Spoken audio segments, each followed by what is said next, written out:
জীবনে একবার কি পার্লামেন্টে একটা আসনে যাওয়ার সুযোগ আমরা হয়েছে? যদি আজীবন পার্লামেন্টে যেতে না পারি, আবার যেতে পারেন না আমি পারেন যদি কি? যেতে আপনি তো না পারি, ভোটে গিয়েছেন, তারপরে জনগণ আদর্শের পাঠায়নি। কথা বলে যাব, আদর্শের কথা বলে আপনি তো যাব। ভোটে গিয়েছেন, আপনারা যে আমার বক্তব্য বলতে পারবো। ওকে ওকে ওকে 87 সালে দল করলেন, সব সময় মানুষের কল্যাণ নিয়ে ভাবেন, দেশের কল্যাণ নিয়ে ভাবেন, এবং এও বলছেন আজীবন না পারলেও দল করে যাব।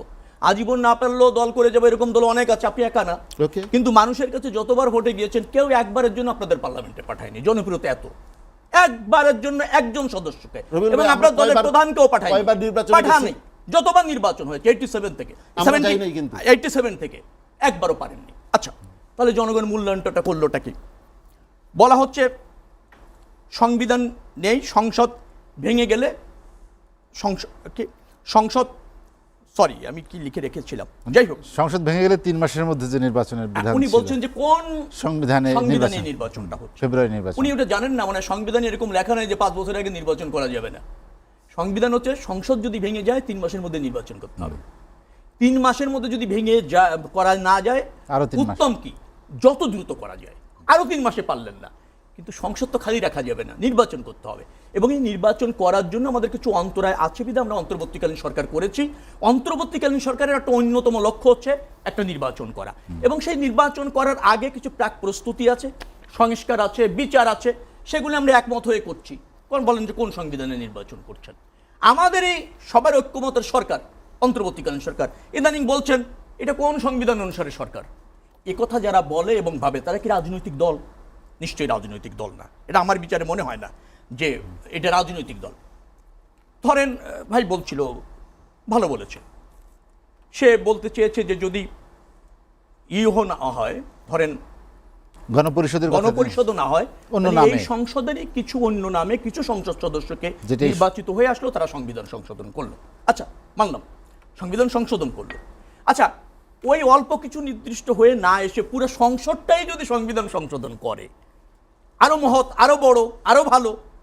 যদি আপনার অবিশ্বাস না থাকে, যদি আমরা একমত হতে পারি, একই নির্বাচনে অল্প কিছু লোক যদি সংবিধান সংশোধন করার ওই দায়িত্বটা নেয়, তার চেয়ে পুরো সংসদটাকেও যদি আমরা দিতে পারি, তাহলে কি দোষের হয়? একই নির্বাচন যদি হয়, আরো বড় পরিসরে যদি করি, দরকারটা হচ্ছে আমাদের মধ্যে একটা আন্ডারস্ট্যান্ডিং যে এই কাজটা হবে। 3 জোটের রূপরেখা ছিল, কেউ সই করেছিল, সেটা তো এরশাদের পতনের আগের রূপরেখা। কথা ছিল এরশাদের অধীনে কেউ নির্বাচন যাবে না, অন্তর্বর্তীকালীন সরকার ছাড়া কেউ নির্বাচন করবো না। কিন্তু অন্তর্বর্তীকালীন সরকার আগামী পার্লামেন্টে প্রতিষ্ঠিত হবে, কেউ চুক্তি করেছিল, কেউ সই করেছিল, কোনো 3 জোট সই করেনি। তো সেটাকে এখন বলা হচ্ছে যে দৃষ্টান্ত নাই। আরে ভাই, সেটা তো চুক্তিও হয় নাই, এবং পরবর্তী থেকে পার্লামেন্টে তত্ত্বাবধায়ক সরকার প্রতিষ্ঠিত করা হবে তার কোনো অঙ্গীকারও ছিল না। এরশাদের অধীনে নির্বাচন হবে না, অনলি এরশাদের পরিবর্তনটা অন্য সরকারের অধীনে ফিরে যাব। ভুল ব্যাখ্যা বলছেন, মানুষকে বিভ্রান্ত করছেন। আসলে এই জিনিসগুলি হচ্ছে রাজনীতির জন্য খুব ক্ষতি হচ্ছে। ইসলামী শাসনতন্ত্র আন্দোলন রাজনীতি করতে চায়, উনি রেইনবো নেশন বুঝলেন না। রেইনবো নেশন তো না বুঝে আপনি এটা ব্যাখ্যা করলেন। রেইনবো নেশন মানে যেমন রংধনুর অনেকগুলি রং থাকে সৌন্দর্যের জন্য, আমাদের জাতির মধ্যে অনেক শ্রেণী পেশার মানুষ আছে, বর্ণ, ধর্ম, বর্ণ, লিঙ্গর জাতি আছে, আমরা তাদের সবাই মিলে একটা সৌন্দর্য করতে চাই। 7টি বর্ণ মিলে যেমন সুন্দর সৌন্দর্য হয়, পুরা জাতি আমরা ঐক্যবদ্ধ হয়ে ওরকম একটা সৌন্দর্য তৈরি করতে চাই। সৌন্দর্য কিসের? গণতন্ত্র, জনগণের ক্ষমতায়ন, জবাবদিহিমূলক সরকার, নির্দিষ্ট টাইমে নির্বাচন, প্রতিযোগিতাপূর্ণ গণতন্ত্র, এটা ইস্টাবলিশ করতে চাই সবাই একত্রিত হয়ে। That is called rainbow nation. তো সেটার আরেকটা ব্যাখ্যা দিয়ে দিলেন। লিঙ্গ সমতা আপনি চান না? বৈষম্য লিঙ্গের আছে না? তো সেটা তো বলা হবে যে আমরা এমন একটা লিঙ্গ ব্যবস্থাপনার মধ্যে আমাদের একটা সাম্য থাকা দরকার, বৈষম্য থাকা উচিত না। সেটা নিয়ে প্রাসঙ্গিকভাবে দেশ নিয়ে আমাদের কথা বলার আছে, ভাবনা আছে, আমরা প্রকাশ করেছি, সেটা নিয়ে জনগণের কাছে যেতে চাচ্ছি। আরে ভাই, ইসলামী শাসনতন্ত্র আন্দোলনের মন জয় করার জন্য আমরা রাজনীতি করি না তো। এত সুন্দর কথা বলেন, সবাই বলছেন, কি বলছেন? জনগণের পালস আমরা বুঝছি না। তো জনগণের পালস বোঝার উপায় কি? নির্বাচন ছাড়া। আমরা তো নির্বাচনই চাইছি। তা আপনি জনগণের এত পালস বুঝেন, এত সমর্থন আছে, নির্বাচনকে প্রলং করা যায় কিভাবে? অথবা ধরেন নির্বাচনে অনীহা, অথবা এই পদ্ধতি ছাড়া আমি নির্বাচন মানি না। কোথায় পেলেন আপনি পিয়ার? আলোচনাই তো নাই নিম্নকক্ষে পিয়ার। তারা উচ্চকক্ষে পিয়ার চায়, আমরা উচ্চকক্ষে পিয়ার চাই।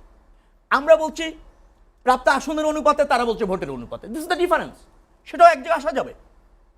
আমরা তো উচ্চকক্ষে পিয়ার চেয়েছি, প্রাপ্ত আসনের অনুপাতও পিয়ার, প্রাপ্ত ভোটের অনুপাতও পিয়ার। এখন কোন পিয়ারটা হবে আমরা যেটা চাই সেটা নিয়ে আমরা মানুষের কাছে যেতে চাই, মানুষ আমাদের নির্বাচিত করলে আমাদের মতো করে করতে চাই। ওনারা যেটা চান সেটাও গুরুত্বপূর্ণ হতে পারে মানুষের কাছে, ডেফিনেটলি হতে পারে। তরুণ প্রজন্ম নেতারা জনগণ গণ অভ্যুত্থানের নেতৃত্ব দিয়েছে, ভোটে যাবেন, হ্যাঁ সংখ্যাগরিষ্ঠতা পেলে সরকার করবেন, সংখ্যাগরিষ্ঠতা না পেলে আবার চেষ্টা করবেন, এটাই তো গণতন্ত্র। সেখানে আপনি কন্ডিশনাল দিয়ে নির্বাচন যদি বন্ধ করতে চান, রহিত করতে চান, তাহলে আমি আবারও বলছি অরাজনৈতিক শক্তি আপনার সুবিধাভোগী হবে। অরাজনৈতিক শক্তি সেই জায়গা কারো কাম্য না, সেই জায়গাটা বুঝতে হবে। নিম্নকক্ষ তো পিয়ার নাই, ওটা আলোচনার কেন করবো? পিয়ার নিয়ে নাই এই প্রস্তাবনা, সম্ভব না। আমি 1000টা কারণ বলতে পারবো, সে সময় আমি নষ্ট করতে চাচ্ছি না। তো যাই হোক, আমার বক্তব্য একটা জায়গায়, সেটা হলো যে আরেকটি বিষয় যেটি বললেন যে বিএনপি ইসলামী মূল্যবোধে যে আগে তারা বিশ্বাসী ছিল বা ইসলামী মূল্যবোধকে ধারণ করতো, সেখান থেকে মনে হচ্ছে সরে আসছে। যেটি ইসলাম তো ওনারা ইজারা নিয়ে নিয়েছে, মাথায় টুপি দিলে দাড়ি রাখলে ইসলাম। শেখ রবুল আলমের এখন মাথায় টুপি নেই, দাড়ি নেই, মানে ইসলাম না। আমরা ইসলামী চেতনার বাইরে কে? দেশে কোন মানুষ ইসলামী চেতনার বাইরে? আপনি আমাকে বলেন, ইসলাম প্রতিষ্ঠার দায়িত্ব ওনারা নিয়েছেন নাকি আমাদেরও আছে? দায়িত্ব আমাদের আছে না? বিএনপি কোনো ইসলাম বা শরিয়া বিরোধী আইন করেছেন কি কোনোদিন? শরিয়াত ওনারা এসে বলছেন শরিয়াত যে ওনারা বিশ্বাসী করেন না। আচ্ছা, ওনাদের প্রস্তাবনার মধ্যে, এই সংস্কার প্রস্তাবনার মধ্যে বলেন তো কোনটা ইসলাম প্রতিষ্ঠানের জন্য আছেন? আমাকে একটা বলেন। আমি বলতে পারবো। আপনি বলেন তো। বলেছেন আমি শরিয়া বলতে পারবো। আইনে, আমি আপনাকে বলি, শরিয়া আইনে চুরি করলে হাত কেটে দেওয়া হয়। বলুক যে বাংলাদেশে আমরা ক্ষমতায় আসলে যে চুরি করবে হাত কেটে দেবো, বলেছেন। বলেছেন সুদ ঘুষ হারাম, কি খাওয়া, সুদ হারাম। ঘুষ খেলে কি হারাম বলেছে? আচ্ছা, আপনি বলেছেন যে আমরা ক্ষমতায় আসার পর প্রচলিত ব্যাংক ব্যবস্থা, সুদ আলা ব্যাংক ব্যবস্থা, বিদেশি সাহায্য যেগুলি ইন্টারেস্ট আছে সেগুলি আমরা গ্রহণ করব না, আমরা নতুন শরিয়া ভিত্তিক অর্থ ব্যবস্থা প্রতিষ্ঠিত করব। সংস্কার প্রস্তাবে একটাও দিয়েছেন? দেন নাই। সমস্যাটা একটা জায়গায় হয়ে গেছে। সমস্যাটা হচ্ছে রাজনীতিতে ধর্মে ব্যবহার করতে চাচ্ছেন, লেবাজের ব্যবহার করতে চাচ্ছেন। কুরআন এবং সুন্নাহ আমাদের চেয়ে অনেক কম লোকই বোঝেন, কিন্তু আসলে মনে হয় এমন ব্যাপার যে কোরআন সুন্নাহ ওনাদের দায়িত্ব হয়ে গেছে এই বাংলাদেশে প্রতিষ্ঠিত করা। মনে রাখা দরকার, রাজনৈতিক দলের কাজ রাজনীতি করা, ধর্মীয় চর্চা এবং ধর্মীয় অনুশাসন প্রতিষ্ঠিত করার দায়িত্ব রয়েছে ধর্ম মানে বিদদের, যারা ধর্ম জানেন তাদের। তবে এটা ঠিক, রাজনৈতিক দলের এই দায়িত্বটা রয়েছে যাতে অবাধে সবাই ধর্ম চর্চা করে, সেই পরিবেশটা নিশ্চিত করা। কিন্তু রাজনৈতিক দলের কাজ না ধর্ম প্রতিষ্ঠিত করা। ধর্ম প্রতিষ্ঠিত করার জন্য সেই লোক আছে, কিন্তু ওনরা একই সাথে রাজনীতি আর ধর্ম প্রতিষ্ঠার এই যে লাগিয়ে, মানে লেবাস লাগিয়ে বাংলাদেশের মানুষকে বিভ্রান্ত করতে চাচ্ছেন। আপনি গণতন্ত্র চাইবেন, আবার বলছেন কোরআনের আইন বাস্তবায়ন করবেন। আপনি প্রচলিত অর্থ ব্যবস্থা ঠিক রাখবেন, পুঁজিবাদী অর্থ ঠিক রাখবেন, প্রচলিত আইন ঠিক রাখছেন, সংবিধান ঠিক রাখছেন, প্রস্তাবনা দিচ্ছেন, আবার বলছেন যে না আমরা ক্ষমতা আসলে আল্লাহর কাজ করবো। এই যে মানুষের ধর্মের প্রতি যে ধরেন আনুগত্য, যে ধরেন বিশ্বাস, সেটাকে নিয়ে আপনি যখন রাজনৈতিক পুঁজি হিসেবে ব্যবহার করতে চান, সেটাই হচ্ছে রাষ্ট্রের জন্য ভয়ঙ্কর, গণতন্ত্রের জন্য ভয়ঙ্কর এবং আমাদের আধুনিক সভ্যতার জন্য ভয়ঙ্কর। সেই জায়গাটা আপনাকে মানে এরা এক করে ফেলেছে, রাজনীতি, ধর্ম, ক্ষমতা। ছোট দল হয়েও যে কোনো মূল্যে বড় একটা অংশ পাওয়া যায় কিনা, এটা করে ওনারা যেটা করেছেন যে জাতিকে বিভ্রান্ত করছেন প্রতিদিন। রাজনীতি আপনাকে আবারও বলি, আপনার সাথে আমার দ্বিমত থাকবে, আপনার ভাবনা আমার ভাবনা ওনার ভাবনা পার্থক্য থাকবে, কিন্তু দিন শেষে জাতীয় স্বার্থে একমত হতে হবে কোনটা করণীয় এবং কোনটা বর্জনীয়। হ্যাঁ, উনি হয়তো কাছাকাছি বলেছেন, আমি হয়তো আরো কাছাকাছি বলেছি, উনারটা হয়তো বাস্তবায়ন হলো, আমারটা হলো না, মেনে নিলাম, জনগণের কাছে গেলাম। আবার আমি যদি ব্রুট মেজরিটি পাই, আমি পার্লামেন্টে আলোচনা করে ওনাকে বুঝিয়ে আবার করতেও পারি সেটা। এ জায়গায় আপনি আস্থা রাখবেন না, জনগণের উপর আস্থা রাখবেন না। আবার একটা কথা বলে শেষ করি, নির্বাচিত সরকার হবে, যে সরকারটা নির্বাচিত হবে জনগণের ম্যান্ডেট নিয়ে গিয়েছে, জনগণের প্রতি তার কমিটমেন্ট আছে, জনগণের তার উপর প্রত্যাশা আছে, তাই না? নির্বাচিত চাচ্ছেন যে অবাধভাবে সরকার নির্বাচিত হবে, কিন্তু ধরেই নিচ্ছেন সরকারটা স্বৈরতন্ত্র।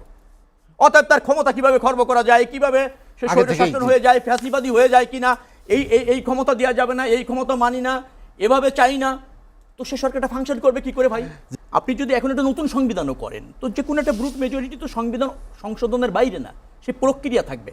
দরকার হচ্ছে সমঝোতা, আলটিমেটলি দরকার সমঝোতা, এবং এটা আমরা অনুসরণ করবো কিনা গণতন্ত্রের প্র্যাকটিস, এবং জনগণের কাছে দায়বদ্ধ থাকবো কিনা, সেটি যদি থাকে তাহলে ঠিক আছে, নতুন সংবিধান একটা হলো, আমরা সংশোধন বলেন আর সংস্কার বলেন, ওনারা সংস্কারের কথা বলছে যে এই পরিষদে করবেন, কিন্তু সেটাও তো পরিবর্তন হতে পারে, আপনি নতুন করেও যদি লিখেন, এই একটা বিষয়। আরেকটা জিনিস আমি বলতে চাই, উনি বলছেন যে দুটি অধিবেশনের প্রয়োজন হবে, দরকার প্রয়োজনে দুটি অধিবেশন করবে, একটা জাতীয় সংসদের করলো আর একটা হচ্ছে সংস্কার প্রস্তাব নিয়ে করলো। আমি বলছি জুলাই সনদ যদি চূড়ান্ত হয়ে যায় তখন আর অধিবেশনের প্রয়োজন হচ্ছে না, কারণ আমরা একমত হয়েছে তো এই বিষয়গুলিতে, সেটা শুধু পাশ হলেই হয়ে যায়। নোট অফ ডিসেন্ট আছে, আপনি আসবেন না, সেটা শুধু পাশ হলেই হয়ে যাবে, সেটা শুধু পাশ হলেই হয়ে যাবে, পূর্ণাঙ্গ সংসদেই পাশ হলে হয়ে যাবে। ওর জন্য বেশি আলোচনার প্রয়োজন নেই। আলোচনার প্রয়োজন হতো যদি আমরা এই জুলাই সনদ নিয়ে ঐক্যমতে পৌঁছাতে একেবারেই না পারতাম। কিন্তু রবিউল ভাই, এরকম যদি হয় যে আপনারা যারা একমত হয়েছেন, অনেক দল সংসদে গেল না, নতুন কোনো দল সংসদে আসলো, অন্য কোনো প্রতিনিধি, তখন তো আলোচনার প্রয়োজন হবে। না না, তখন আলোচনার প্রয়োজন নেই, কিন্তু এই 30টা দলের বাইরে সংসদে অন্য কোনো দল এসে বুরুট মেজরিটি পাবে, কর্তৃত্ব প্রতিষ্ঠিত হবে, সংসদ শক্তিশালী অবস্থান হবে, সেটা আশা করার কোনো সুযোগ আছে বলে আমার কাছে মনে হয় না। আরেকটা জায়গায় একটু বলা উচিত, প্যালেস্টাইনিদের ব্যাপারে আমাদের চেয়ে বেশি নিন্দা বেশি করেছেন কেউ, প্রতিবাদ কেউ করেছেন? এই তারেক রহমান সাহেব গত পরশুদিনও মনে হয় প্যালেস্টাইনের হত্যার ব্যাপারে বললো, বলে আমরা প্যালেস্টাইনের ব্যাপারে সোচ্চার না, ওনারা সোচ্চার। এখন ধরেন ওনাদের বিবৃতিটা কি প্যালেস্টাইনের ব্যাপারে? কোথায় পেলেন বিবৃতি? কোথায় পেলেন কোনো অ্যাক্টিভিটিস? কিন্তু এই যে বললাম আপনাকে যে প্যালেস্টাইন হলে আমরা, আর ধরেন যদি প্যালেস্টাইনের একটা হত্যা ঘটেছে, মার্কিন যুক্তরাষ্ট্রে তার নিন্দা করার প্রয়োজন রয়েছে, কারণ আনঅথরাইজড কিলিং। আনঅথরাইজড কিলিং এর আপনি নিন্দা জানাবেন না?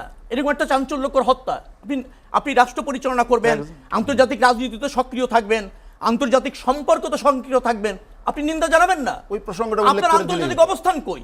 আপনার নিন্দা শোনে কে, দেখে কে? আপনার তো বাংলাদেশের অবস্থানে আপনার রাজনৈতিক অবস্থা প্রায় শূন্য। সেই জায়গাটাই হচ্ছে 54 বছর আপনি যে বলছেন, আচ্ছা 54 বছরে কিছু হয়নি।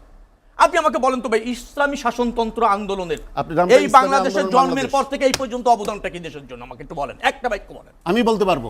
এদেশের স্বাধীনতা সংগ্রাম, আমি বলতে পারবো। এদেশের স্বৈরাচারের বিরুদ্ধে আন্দোলন, এদেশে ধরেন এই যে গণ অভ্যুত্থান সবাই মিলে আমরা করেছি, এদেশের বহুদলীয় গণতন্ত্র, এদেশের পার্লামেন্ট পদ্ধতির সরকার, এদেশের তত্ত্বাবধায়ক সরকার বিএনপির হাত ধরে হয়েছে। উনরা এত বছর 54 বছরে এদেশের জন্য কাজ করেছে, এমন একটা নজির আছে? বলে 54 বছরে এদেশে কিছু হয়নি। যারা 54 বছরে এদেশে কিছু হয়নি বলে, তারা এদেশটা ধারণ করে না। এদেশটা ধারণ করে কিন্তু এদেশকে রিপ্রেজেন্ট করতে চায় না, এদেশটা চায়নি, এটা মনে বাসনা তাদের। এই জন্য আমি বলছি যে রাজনীতিতে বিশৃঙ্খলা তৈরি করেন না। রাজনীতি করতে আসছেন, ভিন্ন মতের প্রতি এবং জাতীয় স্বার্থে সোচ্চার হন। দোষারোপ এখানে যত সময় কথা বললেন, আপনি আমাকে বলেন তো ইসলামী শাসনতন্ত্র আন্দোলনের কথা বিএনপির ত্রুটি বিচ্যুতি খুঁজে বের করা ছাড়া আর গীবত করা ছাড়া কোনো কিছু পেয়েছেন? কারণ ওনাদের আর কোনো বক্তব্য দেওয়ার কিছু